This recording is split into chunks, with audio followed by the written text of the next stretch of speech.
Welcome to the RePsychled podcast, where we discuss everyday issues from a mental health perspective. We are your hosts, Dr. Rashonda Strickland, Dr. LaFonya Jones-Hines, and Dr. Nichelle Wall. Now, don't get it twisted. We're not going to be your stereotypical therapist. What we will be is informative, down to earth, a little spicy, and vulnerable. All right, interns, turn up your volume, grab your pen and paper. It's supervision time.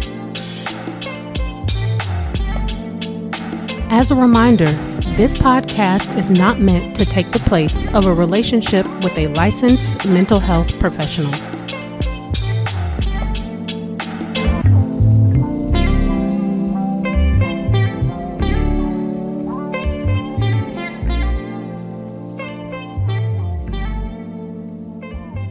Welcome back to session 90. Can you validate? Today's mood music comes from Toni Braxton. Let it flow. Yes. Just let go.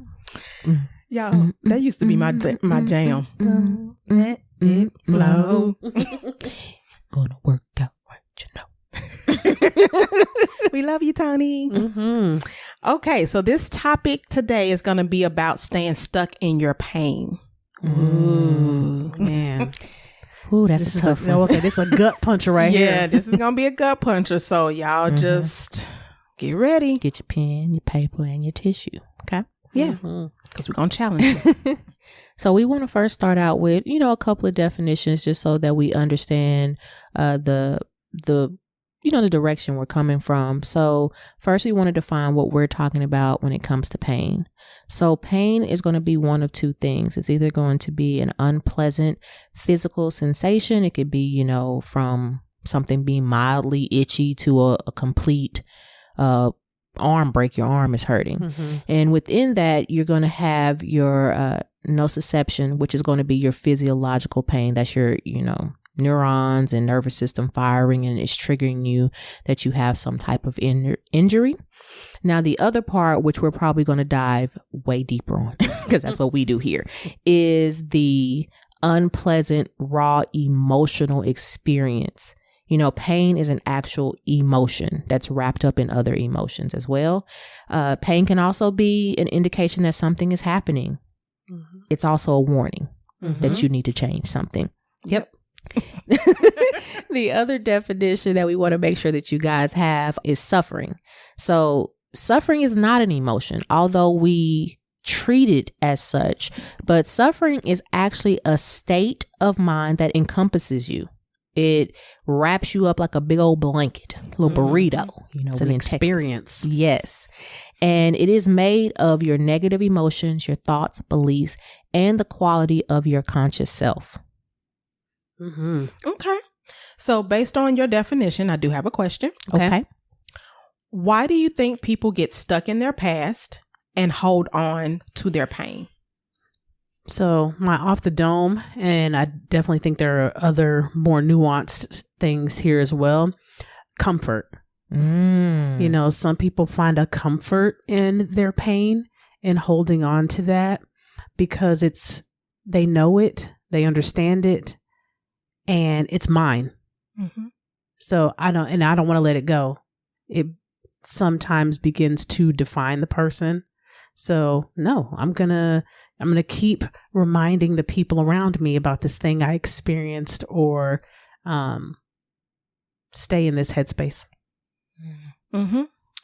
I think also when you think about being stuck and having pain is that it's a security blanket. What do I do without this? It's been part of me for so long, or it's been such an intense emotion. I don't know how to be anything outside of this. So I think that's part of it. And then they want to be validated that this happened to me and it was traumatic or hurtful. And when they don't get that, they stay stuck in it, and then it intensifies. Mm-hmm. That is so true. I agree with both of you ladies.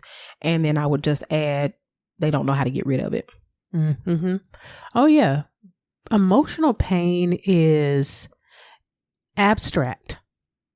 You know, a physical pain, I can directly address that. If I cut my leg, I know what to do. It either is going to need some sort of antiseptic, Band-Aid, stitches, done. But emotional pain, there is nothing to see. Mm-hmm. It's really all in our, and I hate saying this because it sounds so crass, but it really is in our head. Mm-hmm. You know, I can't see that you hurt me. Mm-mm. You know, I can't see that you wronged me. I can't see, there's nothing to grasp there. Mm-hmm. So it's all my interpretation of a set of situations. Yeah. And that can be difficult to unwrap all of the little, you know, bits and pieces of that. Mm-hmm. With that, I've been telling my clients, because they tend to think that I have to get through this. I have to forget about it in order for them to heal and be okay. Mm-hmm. I start telling them, stop thinking you have to get over it. Mm-hmm. And just understand that this is another experience that you have in your testimony that can help you through life. It can be a trauma. It can just be a bad experience. It could be a bad moment. Those are all learning tools for you to be able to get through life. Absolutely. And that way you don't have to feel like this is something that you have to get over. Mm-hmm. Also, if you forget it, you got to relearn it. There you go. I'm tired of learning lessons over. I don't know about y'all. That one time was good enough. That's why I hate the saying, forgive and forget. Yo, God. I hate that saying. I don't know who came up with that. But that quote needs to be taken out of the world. It's horrible. It is horrible. Why would you want to forget what you've experienced? It's a part. Now, we're not saying hold on to pain, but it is a part of you. It is a part of the life that you lived. It is part of your character development. You know, if we're talking about build a person, build a bear. Yeah. You know, you think about even in a movie, there's a story arc. Mm-hmm. You have a story arc. It's just yours is happening in real time and you're not watching it. Mm-hmm. Prime example. How many people now rock with the Joker even harder now that his story arc has been discussed fully?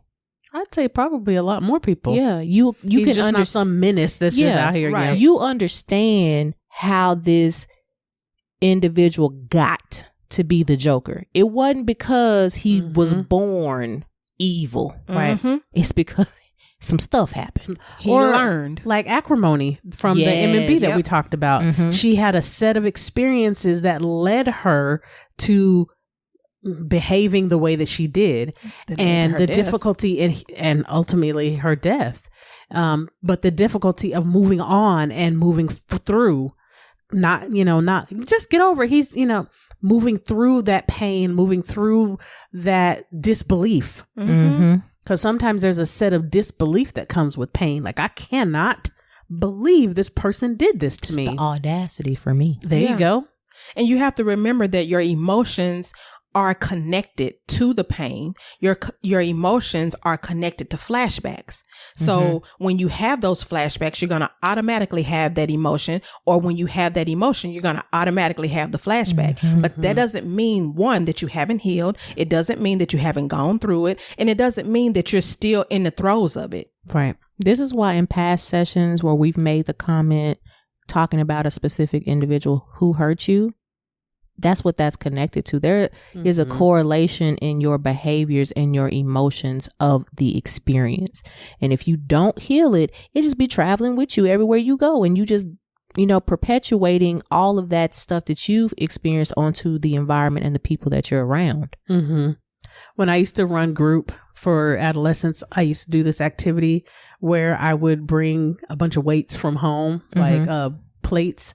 And I would have them put it in a backpack and carry that around to show this is the baggage. Like, this is a physical manifestation of the baggage that you're carrying around, the unhealed hurts, the forgiveness that you haven't given yourself or forgiven others. And we've talked a little bit about forgiveness before, and then through that activity, we would talk about some particular thing and I would take one of the weights out of the bag. And then we would talk about, okay, so what's the difference in what you feel now that one of these weights is gone?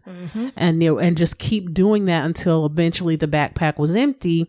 And okay, so now that all of this extra weight is not on your back, How do you feel physically? How do you feel emotionally? Where do you feel, or where do you see yourself at mentally? Because all three of those are affected. Yeah. That's I like that. Like that intervention. I do. It made me almost want to say, "Oh, let's start seeing kids again." Then I remember, I don't like parents. Love the kids, don't like the parents. Same here. Well, and I believe that a lot of people have to stop believing or thinking that in order for you to resolve your past or your past pain, that you have to walk around with it. Like you have, that's the analogy or intervention that Dr. Strickland just described. You don't have to keep reliving it. You don't have to. One of the things that I've stopped doing with my trauma patients is making them relive it by talking to them. Tell me your it. story. Yes. Go ahead. I was gonna say, also what ends up happening when you keep walking around with your pain and inducing suffering onto yourself, you are literally saying, I'm gonna walk around with these walls. I'm not ever going to put no boundaries in place. I'm going to shut everybody out. And that's not a healthy way to be. Right. Absolutely. And then this is a big one. People tend to think that being numb is better than feeling. Now, we have talked about this in several sessions. That's like a broken record. I mean, we do got a whole emotional intelligence session coming up. It's on the docket. But yes. Yeah. I can't tell you how many people I've worked with over the years that would rather just not feel. And I've started having to tell people, when you don't want to feel the negative emotions, you don't want to feel the positive ones either. Nope, because you cut them all off. Yep. So interns, this is a prime example for all of y'all that have seen Soul Food. And when Big Mama put her arm over that fire, that's what y'all are saying emotionally y'all want to accept. So you can, you can see the issues that will come up physically. Yeah. Her having to, get things amputated, her not realizing her arm was on fire because her system is not working properly. Right. That's what y'all are choosing to do emotionally to yourselves. And eventually you're going to either what? Implode or explode. Absolutely. Because I think we've said this before, that if you don't deal with your feelings, they will deal with you. They are going to come out one way or the other. Yep. And a lot of times they come out physically. When I do an intake with particularly with Black women, I talk a lot about, okay, so tell me what you are feeling physically. Because we experience our sadness, pain a little differently than, other groups of individuals that, ours gets masked differently. Yeah. And, I'm like, okay, so tell me about your stomach. Tell me about your chest. Tell me about are you having headaches? Do you clench your jaw? Do you have muscle tension? Or, have your, traps gotten really tight and strong because you're hiking your shoulders up? Tell me about you don't even realize that you're doing some of these things because you've stored so much pain. There's a book that's called The Body Keeps the Score. And I recommend that a lot to my trauma individuals because, and this is a super watered down version of what this book is about, but essentially what they're saying is that your body stores pain and trauma and it will start to manifest itself physically. Yes. Over time. So the longer you don't deal with this stuff, your body will literally start breaking down. What I call it for my clients, because I use that same book, y'all know that's right up my specialty alley, is emotional muscle memory. And it will play you to death. Yeah. So someone that has been assaulted, you may draw up at a certain type of touch, or you may get startled easily based off of a certain type of sound, a certain smell. I mean, there's so many ways that we can dive into that deeper, but your body understands pain. It was designed to understand pain, whether it be physical, emotional, or mental, but you also have to give yourself space to really dive into that and not be afraid, because I hate using this word, but feelings themselves don't kill people. Nope.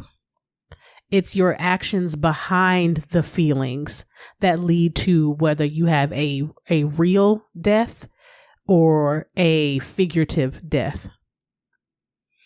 And then we walk around like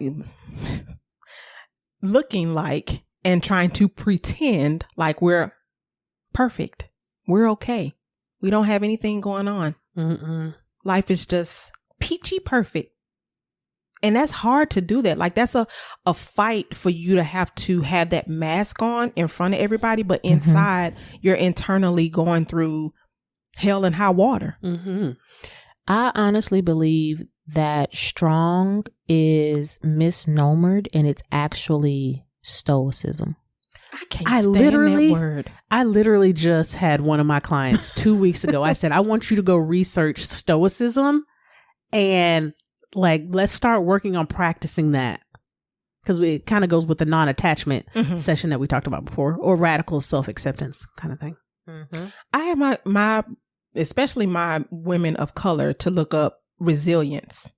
I hate strong. I say resilience too. Yes. I'm like, stop saying strong. Yeah.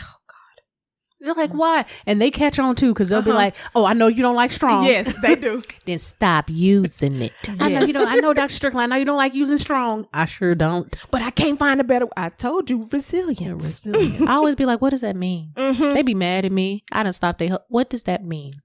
Because we're not going to keep, conditioning, ourselves to say these things and they are not actually what it is. Mm-hmm. Because honestly, that comes from a place of pain.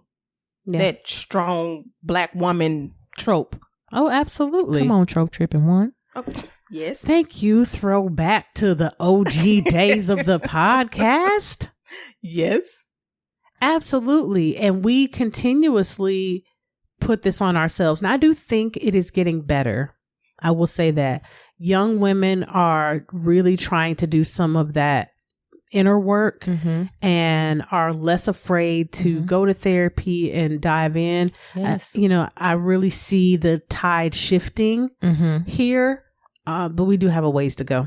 I think you can see it also with the men as well. It is a different set of numbers statistically. It looks a lot similar to how our listeners are on the podcast. It's about 80% women, 20% men. It's so much going on in the world right now, and we could all use some extra support. At Balance Beacon, we offer counseling services for individuals, couples, families, and groups. If you're in Texas, give us a call at 214-396-6503 or visit our website at www.balancebeacon.com for more information.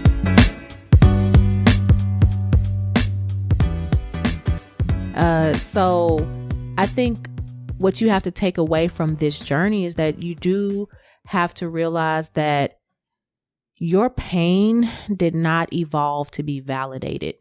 It evolved for it to be a corrective action, that something is going on. I was reading an article, and it'll be, of course, in the description box, and it says, you don't validate or justify a smoke alarm. You see that there is a fire, and if you do see that, you put it out or you leave the burning building. You don't say, "Ooh, it's warm. Let me stay here." Like that little meme. You ever seen that meme with that dog and he's sitting there and it's just blazing fire and he's like, "It's fine. It's fine." It's not. Run. Because it's called It's Fine. That's the name of the meme. It's fine. Wow. It's like, no, you have this inferno going on around you and you're just sitting there like, no, it's just sweating. It's all right. Beads of sweat dropping. Don't worry about it. Just give me a little bit of water. Wow. And then that goes to you not feeling like you're worthy enough to feel different. Yeah. You don't feel like you're worthy enough to not be on fire. I think it takes me to the place of locus of control and locus of responsibility. Yes. So here's a mini Psych 101, guys. So our locus of control is, do I control things or do things control me? And locus of responsibility is, am I responsible or is the responsibility of what happens to me external? So powerlessness, helplessness, things like that. So we either have an internal locus of control and responsibility or an external locus of control and responsibility, or some combination of those two. Yeah. When you have an external locus of control and an external locus of responsibility, you are completely dependent upon everything that happens around you and to you. Yep. When you have an internal locus of control and an internal locus of responsibility, you understand that bad things are going to happen to me, but it is also my responsibility to work through them and address that situation. Yeah. How good is your pivot? It's similar to what I say. Are you going to be a thermostat in your life, or are you going to be a thermometer? Because when you are a thermometer, the environment changes you. When you are a thermostat, you change the environment. And I like that. Hashtag stolen. And you really have to conceptualize that. I know my mama be like, Nichelle, if you tell me this one more time, you're getting a spanking. Okay. You're getting a spanking. But I'm serious about that, because I am so big on people taking their power back from wherever they have given it. Take it back so that you control you. You can't control these people around you, these environments around you, but you can have the life you want to have if you choose it. But you got to stop resisting the change and be okay with the unknown devil. Because, people will try to stay with the devil they know and avoid becoming more familiar with the unfamiliar devil. Oh, like that saying, the devil you know is better than the devil you don't. Well, that kind of goes back to your original question. Why do we believe that people stay in the past and hold on to their pain? Because I know it. I know this. It's familiar to me. I can explain it. I know all the ins, outs, and the perspectives of it, and it belongs to me. Yeah. Give it away. Give it back. A song popped in my head when you said that. Give it away, give it away, give it away now. Gotcha. I mean, that makes sense. All of that. Yeah. We just don't. People are afraid of discussion. They're afraid of talking. They're afraid of hurting other people's feelings. Yeah. They're afraid of reaction. And being judged. Being judged. Absolutely. It goes back to what Dr. Strickland always says. Who is they? And why do they matter? Yes. So much so. So what do y'all feel the interns can do to change this process for them? How can they not get stuck or unstick themselves? Sticky. I would definitely say one thing first and foremost for me is learn to identify the correct feeling. We've said this several times in previous sessions that we are not good with emotional language. We do not have a really broad base of emotional words. We tend to use the same 10, 15 words, and those are the ones we stick with. So if we were even in a place that we were ready to communicate to somebody about what they've done or how they've hurt us, do we even have the actual words to tell them that I felt disrespected or ostracized or neglected? We don't use very mad. Yeah, we use stuff like I'm upset. Okay, well, what's the umbrella? Well, what's up underneath upset? Well, I don't know, I'm just mad. Okay, about?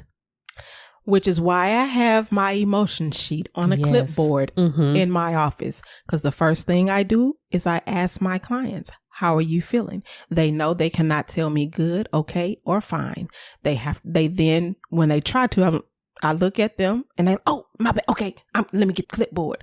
And then they give me a real emotion. And learn high, medium, low.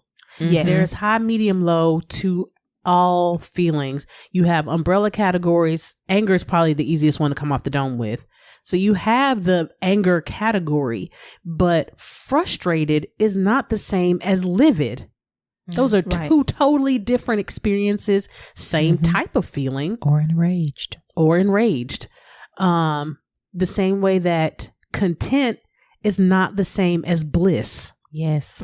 So I always use the scared, fear, anxiety, and panic because people tend to automatically go to anxiety or panic. And there are 2 other steps before then. Right. Yeah. So I'll also say along with learning emotional language and having, if you need a visual, please get one. The low, medium, high versions of all those as well. Yeah. And then I would add, take responsibility. Like Dr. Strickland was explaining earlier with the locus of control, you have a responsibility in your situation. Whatever it may be, you do have a responsibility in the situation. And so what you have to do is begin to take inventory of yourself and learn how to forgive self so that you can extend that forgiveness to others. It's also important to remember that pain is a motivator. And if you remember that, you won't get stuck in it. You'll allow it to choose a path to heal yourself, to correct things that are not working for you, and to just overall improve on who you are and what you're doing. But if you then turn that pain into, nah, I'm good, I'm going to stay here, I'm going to shut myself down, it's going to be bad. Yeah. Also, detach from unrealistic expectations.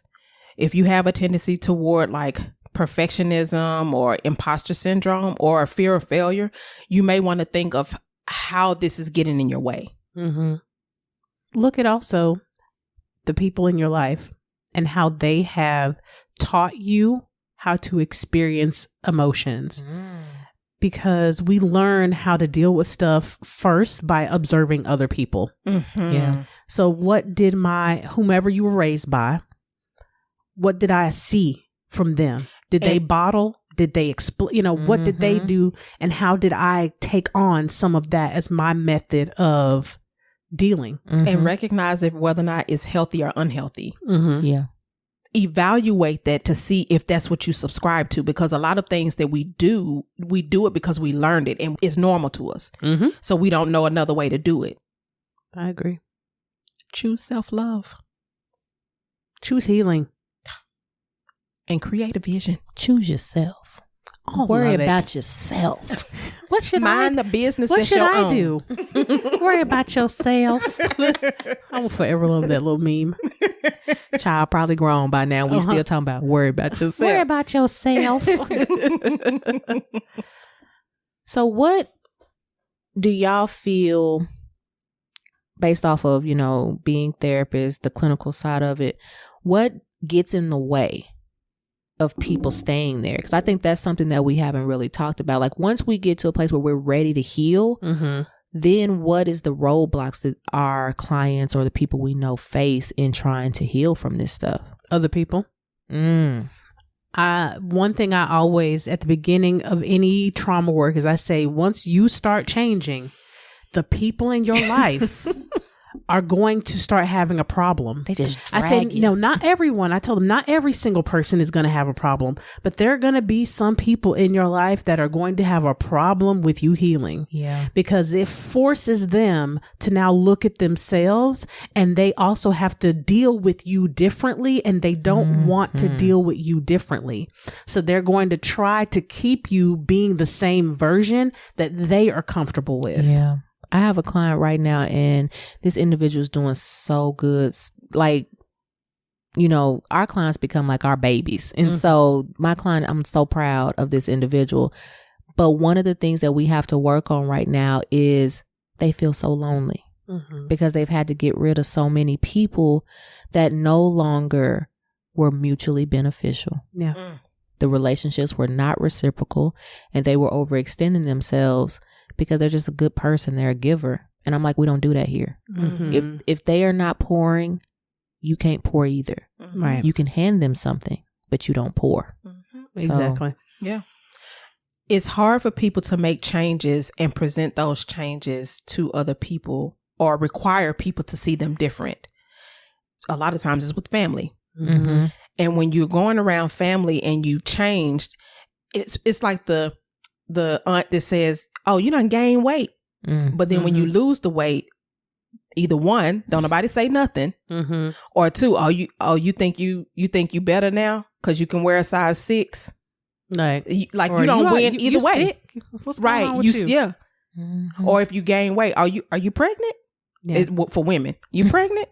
Yeah. Like, so you lose on both ends. Yeah. I can definitely see the sense of self that if you haven't developed a strong internal core, that when you experience those types of situations with family and or friends or coworkers to some extent, that it's going to keep you stuck from continuing to move past whatever progress you've already made. Yeah, because you don't require anything different. I agree with that. That makes sense. But we dropping bombs out here today. Y'all getting these nuggets out here? Y'all writing this down? Okay. This is definitely one for the books today, because this is the hard stuff. You know, we've talked a lot about relationships and had a lot of fun sessions, but this is one that is a little bit deeper. Of course, this is not to replace therapy. So please hear what we're saying here. This is not to replace you going to actually have a relationship with a licensed professional. Disclaimer. But this is the hard stuff. This is the stuff that when you really want to see a different life, that you got to start doing. This is the stuff that'll make you stop listening to this session. Keep playing. Thank you, Dr. Jones-Hines. If y'all could see my face in the side eye. Yes. My people, my clients, and my friends know I will give them a side eye in a minute. Oh, that's what we doing? You better get somewhere and sit down and get it together. Yes. You can't be out here just not being healed. And that's what I love. You know, we talked a little bit in the previous session about the differences in men and women and how some of the struggles in dating are. But we did kind of introduce the idea that people really are starting this process of healing. And I do see it a lot. Again, we're going to talk about Black women because we're Black women and that's a culture that we come from. But I am seeing a lot of Black women really trying to do different, trying to not pass on generational curses onto their children, trying to physically heal themselves, whether that is change their eating habits, their sleeping habits, going and traveling, experiencing new things, letting go of certain friendships, gaining new ones, starting businesses. There's all kinds, getting into retirement. I mean, there's been this almost renaissance. I don't think it's, quite a full-blown renaissance, but it's an essence of renaissance kind of happening that I'm really excited to see. Definitely. It's healthy. I agree. So, Dr. Strickland, what are some things that the interns can look forward to in our next couple of sessions? Absolutely. So, the movie for this month is Waiting to Exhale. Whoop, whoop. Yeah, no, that's an exciting one. I know. So, if you didn't catch the theme of this month, every session has a little element of something that's involved in that particular movie. Yeah. And we also have a live. Yes. I can't wait. At the end of the month. I can't wait. March 30th. Also, it's going to be a little bit of a turn up because we will be celebrating Dr. Strickland because she is a March baby. I am Aries gang baby. Aries gang, the first zodiac. A lot of people think that, because January that Capricorn is the first. No, Aries is the first sign in the zodiac. It's the full-fledged spring, which is when things are reborn. We don't start with death, which is winter. Just heads up, Aries gang. So I'm excited. Okay, so you guys know we always end off with a quote. Today's quote comes from the savvy psychologist, Dr. Jade Wu, and it reads, "Pain is unavoidable. Suffering is an option." Must be this volume control. So, okay, interns, process your notes. Be sure to catch us next session and find us on all major platforms at the RePsychled podcast. If you're a new intern, be sure to like, comment, subscribe, and share. Thanks for listening. And remember, we are shifting and reshaping our psyche through healing conversations and connections, one discussion at a time.